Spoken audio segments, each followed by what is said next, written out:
Isang masayang araw sa lahat ng ating mga kapanalig sa kasaysayan.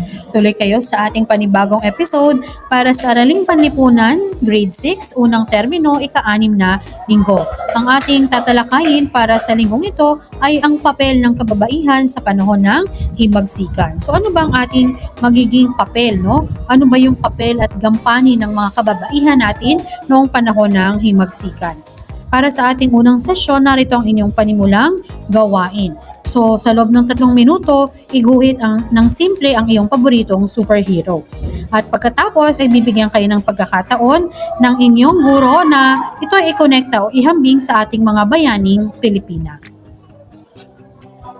Ang ating mga kababaihan sa revolusyon. So di kaila sa ating kasaysayan na malaki ang naging bahagi ng kababaihan sa panahon ng revolusyon.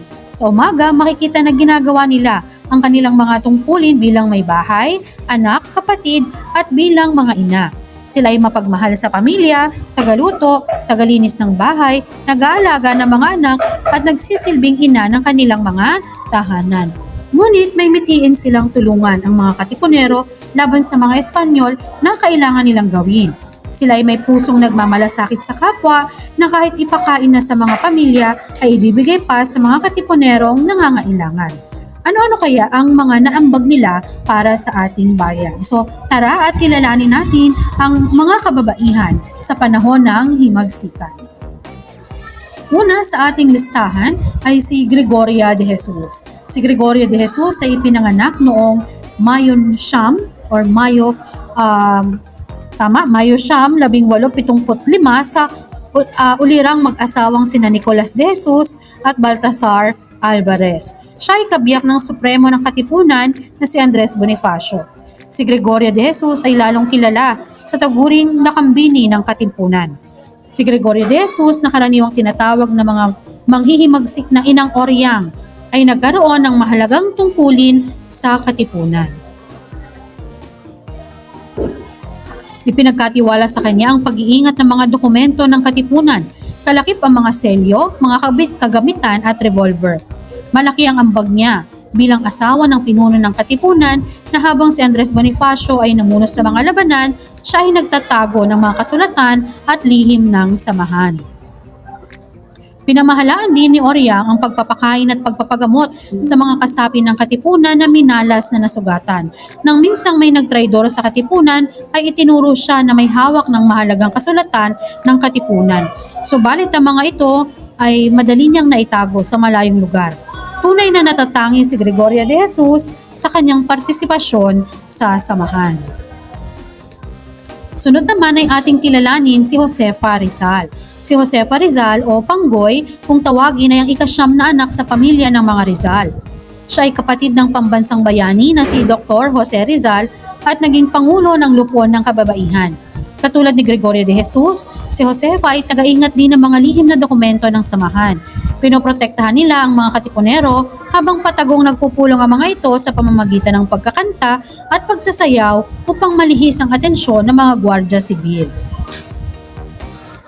Sunod naman ay si Marcela Marinho Agoncillo. Si Marcela Marinho Agoncillo ay pangunahing tagahabi ng una at opisyal na watawat ng Pilipinas, kaya siya ay tinaguriang ina ng watawat ng Pilipinas. Si Marcela Agoncillo ay anak ni Don Francisco Jocno Marinho at Doña Eugenia Coronel Marinho, isang mayamang pamilya sa bayan ng Taal, Batangas. Natapos niya ang kanyang pag-aaral sa musika at pambansang likha sa Santa Catalina College.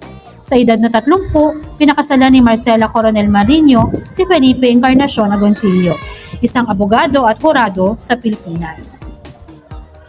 Sila ay nagkaroon ng 6 na anak. Nang ipinatapon sa Hong Kong si Felipe sa pagsiklab ng Rebolusyong Pilipino, si Marcela Marinho Agoncillo at ang nalalabing pamilya ay sumama sa asawa at pansamantalang nanirahan doon upang maiwasan ang mga laban sa kontra-Pilipino ng pagsakop ng Espanya. Habang sa Hong Kong, hiniling ni General Emilio Aguinaldo na tahiin niya ang watawat na kumakatawan sa Republika ng Pilipinas. Kasama ang kanyang panganay na anak na babae na si Lorenza at isang kaibigan na si Delfina Herbosa Natividad, pamangkin ni Dr. Jose Rizal, manong-manong tinahi ang watawat alinsunod sa disenyo ni General Emilio Aguinaldo na kalaunan ay naging opisyal na bandila ng Republika ng Pilipinas. Ngayon atin namang kilalanin si Trinidad Perez Tecson. Si Trinidad Perez Tecson ay kilala bilang ina ng biyak na bato. Isa siya sa iilang kababaihan na humawak ng armas at nakipaglaban kasama ang kalalakihan sa revolusyon. Binansagan din siyang ina ng Red Cross para sa kanyang paglilingkod sa mga kasamang katipunero. Isinilang si Trinidad noong Nobyembre 18, 1848 sa isang mariwasang angkan sa San Miguel de Mayumo, Bulacan. Mga magulang niya sina Rafael Tecson at Monica Perez. Bukod sa maganda, hinangaan siya ng kalalakihan sa paghawak ng sandata. Nag-aral siya ng eskrima at sinasabing minsang pasukin ng kanyang bahay ng mga gwardiya sibil ay nilabanan niya ang mga ito. Ilan sa mga sundalo ang kanyang nasugatan at nahablas siya. 19 na taong gulang siya nang mapangasawa ni Sinforoso Desiderio. Hindi nagtagal ang buhay ng kanyang unang asawa pati ang kanilang 2 anak. Pagsiklab ng himagsikan, sinasabing kasama siya sa hukbo ni General Mariano Llanera sa pagpapalaya sa San Miguel. Siya ang nangasiwa sa bahay para sa mga may sakit at sugatan sa biyak na bato. Dahil dito, tinawag siyang ina ng biyak na bato. Nang lusubi ng mga Espanyol ang biyak na bato, ay matagumpay niya itong pinagtanggol kasama ng pangalawang asawa na si Julian Alcantara at ilang katulong. Muntik na siyang mamatay sa isang madugong labanan sa San Miguel. Nasugatan din siya sa kanang hita sa labanan sa Zaragoza, Nueva Ecija. Sa ikalawang yugto ng himagsikan, sumama siya sa pangkat ni General Gregorio del Pilar sa pagkuha sa bayan ng Bulacan at sa pangkat ni General Isidoro Torres sa pagpasok sa Kalumpit. Nakarating siya hanggang Zambales sa pakikipaglaban sa mga Amerikano hanggang magkasakit dahil sa pagod at siya ay pinagamot sa Maynila. Pagkatapos ng digmaan, namatay ang kanyang ikalawang asawa at itinuunan niya ang atensyon sa negosyo sa Nueva Ecija. Namatay siya noong Enero 28, 1928 sa Philippine General Hospital. Sino ba ang makakalimot kay Melchora Aquino? Si Melchora Aquino o mas kilala sa tawag na Tandang Sora at ina ng Balintawak ay ipinanganak noong Enero 6, 1812. Isa siya sa mga bayaning Pilipino na sadyang kahanga-hanga. Mahirap ang pamilya ni Melchora Aquino. Sa pamamagitan ng sariling sikap, ay tinulungan niya ang kanyang sarili na magbasa at sumulat. Pinalaki niya ng mag-isang 6 na anak. 7 taon pa lamang noon ang kanyang bunsong anak nang namatay ang kanyang asawa na si Fulgencio de Ramos, isang kabesa de barrio. Sa edad na 84, naipakita niya ang kanyang kabayanihan sa panahon ng revolusyon sa pagtulong sa mga katipunero na nakipaglaban sa mga mapang-aping Espanyol. Ang kanyang bahay ay nagsilbing pagamutan sa mga sugatan. Nang malaman ng mga Espanyol ang ginawa niyang pagtulong sa mga katipunero, ay pinilit siyang magsalita laban sa katipunan. Ipinadakip siya ng mga Espanyol at ipinatapon sa isla ng Marianas. Bumalik lamang siya sa Pilipinas noong Pebrero 23, 1903 sa panahong natalo ng mga Amerikanong Espanyol. Namatay siya sa edad na 107 noong Pebrero 11, 1919. Dahil sa kanyang kabayanihan, ipinangalan sa kanya ngayon ang isang lugar sa lungsod ng Quezon. Si Teresa Magbanua. Si Teresa Magbanua ay tinaguriang Visayan Joan of Arc. Ipinanganak siya noong Nobyembre 3, 1869 sa Putotan, Iloilo. Siya ay isa sa may pagkakapuring Pilipina, ang natatanging babaeng general na pinatunayan na ang babae ay may angking kakayahan, tibay ng puso at katapangan at handang isakripisyo ang buhay kung kinakailangan. Nag-aral si Teresa sa Kolehiyo de San Jose sa Haro, Iloilo bago nagtapos bilang guro sa Kolehiyo de Santa Catalina sa Maynila. Nagturo siya sa iba't ibang bayan sa Iloilo hanggang madestino sa bayan ng Sara at mapangasawa si Alejandro Balderas na isang magsasaka. Nang sumiklab ang digmaan, pumunta siya sa kampo ng mga manghihimagsik na pinamumunuan ni General Perfecto Poblador upang umanib. Nagpakitang gila si Nay Isa ng kanyang kakayahan sa pagiging asintado sa baril at husay sa pangangabayo. Namuno siya sa mga grupong gerilya at matagal na lumaban sa digmaang Espanyol at Amerikano. Nagpakita siya ng kakaibang tapang at pamumuno sa isla ng Panay. Nagbigay ng tulong pinansyal si Nay Isa sa kilosang gerilya sa Iloilo noong ikalawang digmaang pandaigdig. Atin namang kilalanin si Marina Dizon Santiago. Si Marina Dizon Santiago ay naging kalihim ng Katipunan, katipunera sa puso at sa gawa. Siya ay isang matapang na babae na naglingkod sa bayan. Siya ay ipinanganak noong Hulyo 1875 sa mga magulang na sina Jose Dizon at Roberta Bartolome. Ang kanyang ama ay isa sa 13 martir ng Cavite at aktibong kasama ni Andres Bonifacio.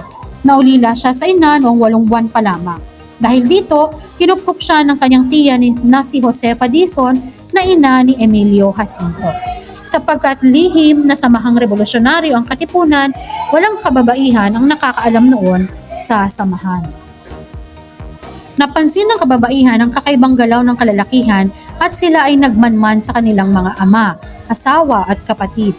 Isa si Marina sa mga nag-iimbestiga at napag-alaman niyang katipunero pala ang tatay niya at nagbibigay abuloy sa samahan upang makabili ng mga sandatang pandigma. Naging inspirasyon ng Katipunan si Marina sapagkat lubos nitong nauunawaan ang mga layunin ng lihim na samahan. Siya ang isa sa mga kauna-unahang kababaihan na nagpatala noong Hulyo 1873 bilang katipunerang handang tumulong sa pakikidigma. Kasama niya sa pagpapatala bilang kasapi sina Gregorio de Jesus, Josefa Rizal, Trinidad Rizal at ang mga pamangkin ni Rizal na sina Angelica Rizal Lopez at Delfina Herbosa. Ito ay ginanap sa bahay ni Restituto Javier sa Calle Oroqueta, Binondo. Isa sa mga naging pinakaaktibong katipunera si Marina. Nanguna siya sa pamamahala sa mga proyektong pinansyal na tumutusto sa maraming gawain ng sikretong samahan. Tumulong din siyang humimok ng maraming kababaihan upang lumahok sa samahan. Sa maraming sumasali, binibigyang diin ni Marina ang sagradong papel na kailangang gampanan ng mga bagong miyembro. Maliwanag na itinuturo niya sa mga kasapi ang konstitusyon at mga simulaing dapat matutunan ng bawat isa. Marami ang nagpapatunay na malaki ang naiambag ni Marina sa revolusyon. Siya ang laging nangunguna sa pag-awit at pagsasayaw upang iligaw ng pansin ang paikot-ikot na mga patrol. Sa inilalarawang panlabas na katuwaan, nasa loob ng lahat ang pangamba. Binibigyang diin din ni Marina sa mga lihim na pulong na kailangan ng tapang ng dibdib, ganda ng pag-awit, saya ng pagsayaw at sinseridad ng paghalakak upang maging makatotohanan ng lahat ng drama-dramahan alang-alang sa Katipunan. Bagamat naging abala sa pagsasabalikat ng mga gawaing pandigmaan, nagkaroon pa rin ng puwang ang sakramento ng matrimonya sa buhay ng dalaga. Noong Setyembre 16, 1874 ay nagpakasal siya kay Jose Toriano Santiago sa simbahan ng Binondo. Si Jose ay kababata at dati niyang kamag-aral at siya rin ay kasapi ng Katipunan. Okay. Sino naman si Agueda Cahabagan? Si Agueda Cahabagan ay kilala bilang si General Agueda. Kinikilala si Generala sa kanyang katangi-tanging katapangan. Siya ay nakikitang nakadamit ng puti at may dalang gulok at rifle sa magkabilang kamay habang nakikipaglaban. Si Generala ay kinomisyon ni General Miguel Malvar upang pamunuan ng isang kawan ng mga sundalo noong Mayo 1877. Siya ay isa sa mga nanguna kasama si General Artemio Ricarte sa pagsalakay ng garrison ng mga Espanyol sa San Pablo, Laguna noong Oktubre 1877. Si Gabriela Silang. Siya ang unang Pilipinong babae na namuno sa isang paghimagsik noong kolonisasyon ng mga Kastila sa Pilipinas. Ang naudlot na pakikipaglaban ni Diego Silang ay buong giting niyang ipinagpatuloy. Siya ay tinaguri ang unang babaeng general at unang babaeng martir dahil sa kanyang katapangan at kagitingan para sa kapakanan ng bayan. Ang kanyang katapangan ang naging inspirasyon ng pagtatag ng partido pampolitika na Gabriela.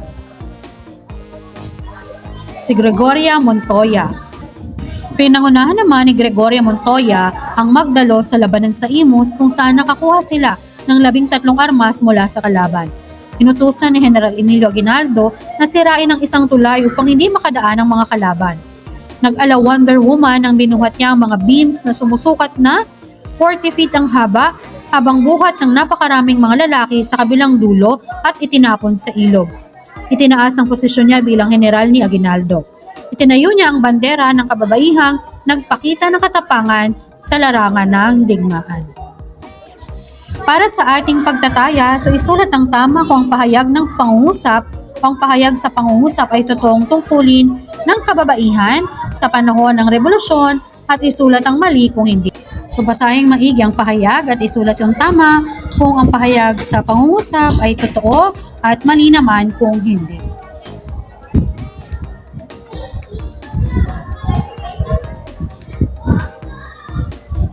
Narito ang ating susi sa pagwawasto.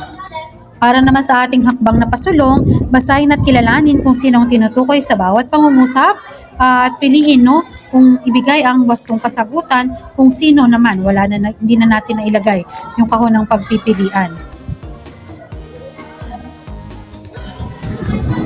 Okay, so narito naman ang ating mga kasagutan para sa ating gawain. Para sa ating ikalawang sesyon, ang ating panimulang gawain ay sa mga nabanggit na mga babaeng bayani, sino ang inyong bibigyan ng kapa at bakit? Okay, so ito pa rin yung ating aralin bilang pagpapatuloy na kasi napakarami nating mga kababaihan na naging aktibo at may malaking mga ambag. So lahat sila may kani-kanilang ambag sa ating himagsikan, lalo na nung panahon ng Espanya at ganun din hanggang sa panahon na ng malapit na patungo na sa panahon ng Amerikano. So yung mga huling mga panahon na nalalabi bago tayo naibenta ng mga Kastila sa mga Amerikano. So sila ang mga katangi-tangi nating mga kababaihang Pilipina na nagbigay at nagbuwis ng buhay at nagbigay ng kanilang walang kapugurang serbisyo at pagmamahal sa ating mga katipunero.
Para naman sa ating pagtataya, sagutin ang mga sumusunod. So dito napunta ang kahon. At para sa ating hakbang na pasulong, ibigay ang naging kontribusyon ng magigiting na kababaihan sa panahon ng revolusyon upang makamit natin ang kalayaan. Para sa ikatlong sesyon naman, para sa ating panimulang gawain, tingnan mabuti ang mga larawan. Isulat sa katapat na linya o sapat lang ang pangalan ng babaeng nasa larawan. Talakayin ng kanilang mga nagawa o naging partisipasyon sa Rebolusyong Pilipino. So nandito si ating minamahal na Melchora Aquino at Gabriela Silac. Para naman sa ating pagpapatuloy ng daloy, gender equality integration. So magsasagot tayo ng mga katanungan. Ibigay ang pagkakaiba ng mga babae noon at ngayon base sa kanilang gampanin sa buhay. At tama ba na magkaroon ng pantay na karapatan ang mga kababaihan? At bakit? So sabi nga dito, kababaihan noon at ngayon, pantay na karapatan, pantay ang pagkakataon para sa isang maunlad na lipunan. So sabi, bigyan pagkakaiba ng mga babae noon at ngayon base sa kanilang gampanin sa buhay. So ang ating mga kababaihan noon, kadalasang nananatili lamang sa loob ng tahanan, nangangalaga sa pamilya at mga anak, limitado ang pagkakataong makapag-aral at makapagtrabaho. Kaunti lamang ang pagkakataong mamuno o makilahok sa pamahalaan. Para naman sa ating mga kababaihan ngayon, may pantay na pagkakataong makapag-aral. Dati kasi mas prioridad na makapag-aral ang mga kalalakihan dahil nga sinasabing dapat sila ang makapagtrabaho, na makapaghanap buhay para maitaguyod ang kanilang mga pamilya. So may nakakapag-aral pero hindi ganoon yung oportunidad para sa mga kababaihan na makapag-aral.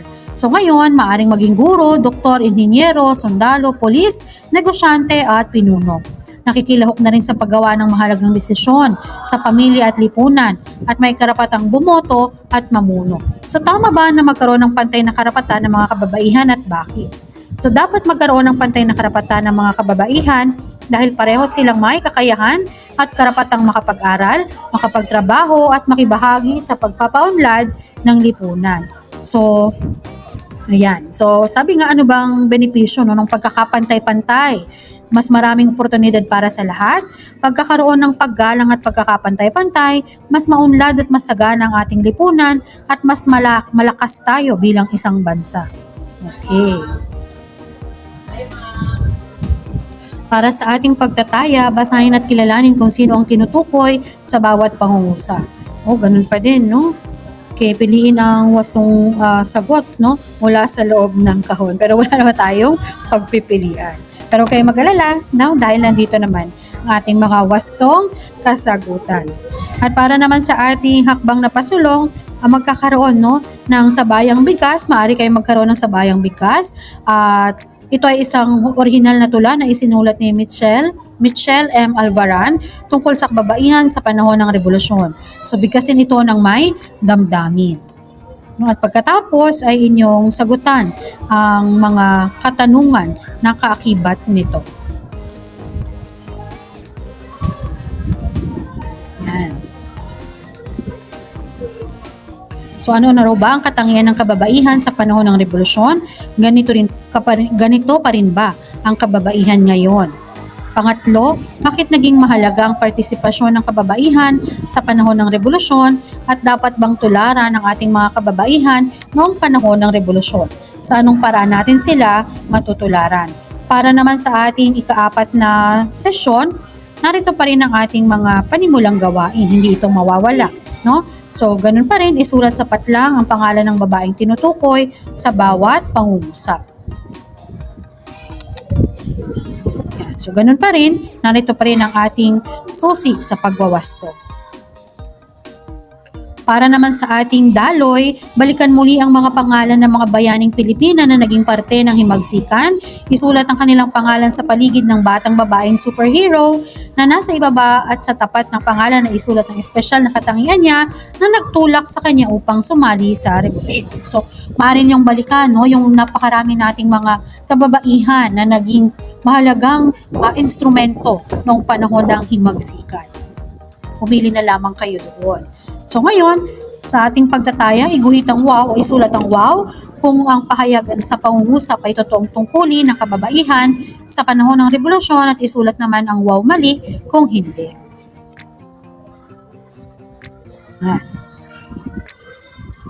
At para sa ating hakbang na pasulong, ito ay maaaring isang pangkatang gawain. Balikan mong muli ang mga pangalan ng mga bayaning Pilipina na naging bahagi o parte ng himagsikan. Sa 1/4 na puting kartolina, gumuhit ang isang bayaning Pilipina na ihahawig sa isang babaeng superhero. So halimbawa, si Melchora Aquino. At dito na nagwawakas ang ating aralin para sa Araling Panlipunan, unang termino ika-6 na linggo. Nawa ay nabigyan natin ng pagpapahalaga ang mga naging gampani ng ating mga kababaihan no, ang kanilang mahalagang papel sa panahon ng himagsikan. Maraming salamat at magkita-kita tayo muli sa susunod na episode. Paalam!